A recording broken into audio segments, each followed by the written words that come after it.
Bismillahirrahmanirrahim. Assalamualaikum warahmatullahi wabarakatuh.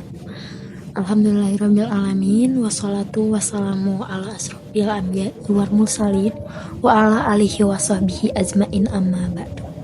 Pertama-tama mari kita panjatkan puji syukur kehadirat Allah Subhanahu wa taala yang telah melimpahkan semua rahmatnya kepada kita semua.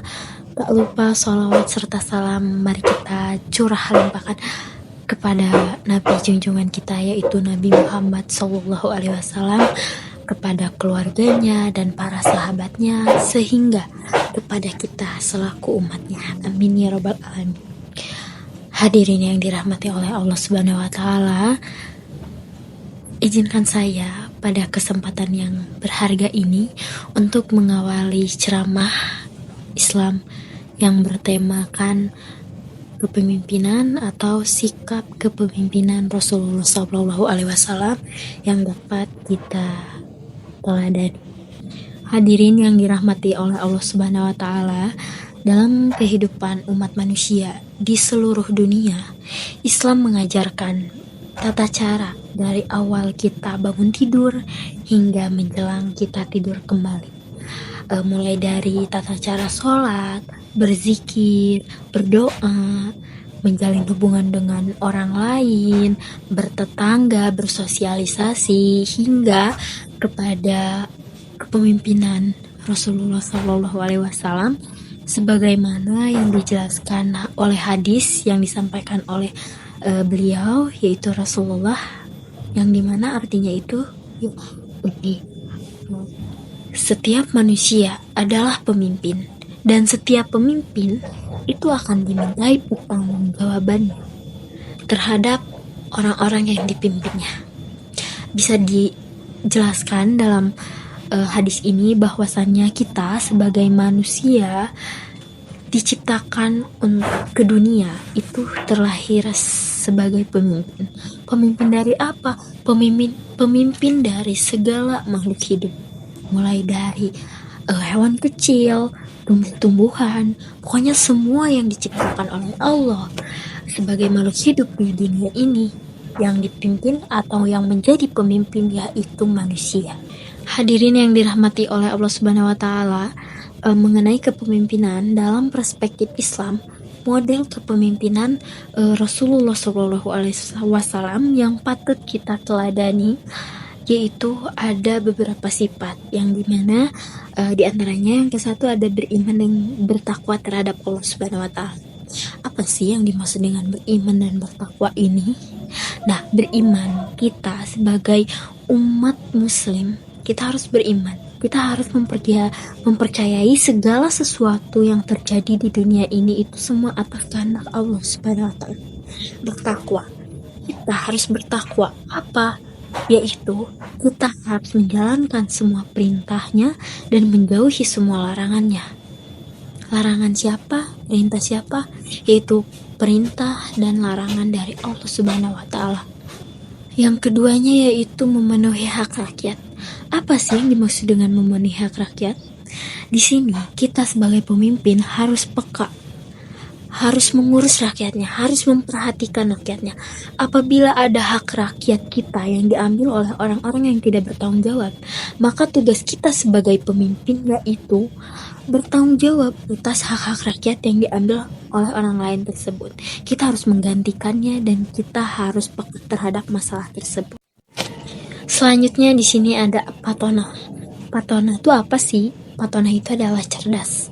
Kita sebagai pemimpin tidak hanya butuh jujur, amanah, dan lain sebagainya.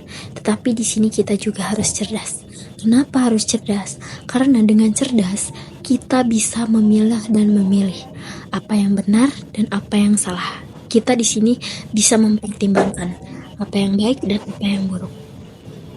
Baik itu bagi kita diri sendiri maupun bagi orang lain dan rakyat-rakyat kita yang dipimpin. Sifat yang selanjutnya yaitu ada tidak otoriter, yaitu tidak egois. Hadirin yang dirahmati oleh Allah Subhanahu wa taala, kita sebagai pemimpin bukan hanya butuh cerdas saja, bukan hanya jujur, amanah dan lain sebagainya, Tetapi kita di sini juga butuh sifat yang dimana kita itu tidak boleh egois. Kita harus bisa mendengarkan apa yang dikatakan oleh orang lain, baik itu usulan, kritikan, maupun pujian. Dan selanjutnya di sini juga ada memiliki integritas tinggi. Ini sebuah kesinambungan yang dimana kita sebagai pemimpin minimal kita harus bisa disegani oleh rakyat kita atau oleh orang lain. Supaya apa? Supaya tidak terjadinya suatu penindasan atau suatu yang tidak diinginkan. Maka dari itu kita sebagai pemimpin harus mempunyai value tersendiri dan harus bisa disegani oleh orang lain. Selanjutnya juga di sini ada menjalin kerjasama. Nah, selain kita butuh disegani oleh orang lain, tetapi kita juga di sini membutuhkan suatu kerjasama dengan orang lain. Kita harus bisa bermusyawarah dan kita harus bisa mendengarkan dan menganggap bahwa usulan-usulan dari luar, bahwa apa yang dikatakan oleh orang lain itu tuh bisa kita paparkan. Hadirin yang dirahmati oleh Allah Subhanahu wa taala, di sini kita menuju sifat yang mungkin terakhir, yaitu ya memberantas kezaliman. Nah, kita sebagai pemimpin, jangankan sebagai pemimpin, siapa sih yang ingin kezaliman di dunia ini? Pasti semuanya ingin merasakan kenyamanan dan ketenangan. Apalagi kita sebagai pemimpin, kita harus bisa memberantas semua kezaliman tersebut. Kezaliman yang terjadi apabila terjadi di rakyat kita. Kita sebagai pemimpin harus bisa menerabas, memberantas, menindak semua kejadian tersebut. Karena apa? Karena jika kita sebagai pemimpin tidak bisa memberantas kezaliman tersebut, kita berarti belum pantas, kita berarti belum cukup untuk bisa menjadi pemimpin, apalagi memimpin rakyat. Jika kita sebagai pemimpin, kita harus bisa memberantas itu semua. Kita harus bisa menindak itu semua, apalagi terjadi kepada rakyat kita.